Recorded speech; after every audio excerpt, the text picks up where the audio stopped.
তাদের আইডি বলে হ্যাক হয়ে গেছিল, অথচ আইডি হ্যাক হয়নি তাদের।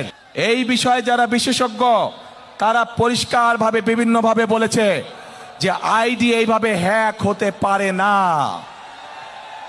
একটি রাজনৈতিক দলের একজন সিনিয়র নেতা জনগণের সামনে নির্বাচনের আগে এইভাবে মিথ্যা কথা বলছে, দলটি পর্যন্ত মিথ্যা কথা বলছে তাদের আইডি বলে হ্যাক হয়ে গেছিল, অথচ আইডি হ্যাক হয়নি তাদের। কাজেই এরা নির্বাচনের আগে নিজেদের স্বার্থ সিদ্ধির জন্য মানুষের সামনে মিথ্যা কথা তুলে ধরছে, মিথ্যা কথা তারা বলছে। এদের একটাই পরিচয়, এরা মিথ্যাবাদী।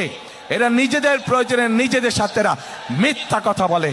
যারা মিথ্যা কথা বলে, হাজারো লক্ষ কোটি মানুষের সামনে যারা মিথ্যা কথা বলে, যারা বিশেষজ্ঞদের মুখের উপরে মিথ্যা কথা বলে, এরা আর যাই হোক এরা দেশ দরদি হতে পারে না। এরা আর যাই হোক এরা কখনো মানুষের দরদি হতে পারে না। এরা আর যাই হোক এরা কখনো জনদরদি হতে পারে না। এদের দরদ শুধু এদের নিজেদের লক্ষ্যের জন্য, এদের দরদ শুধু এদের নিজেদের উদ্দেশ্যের জন্য।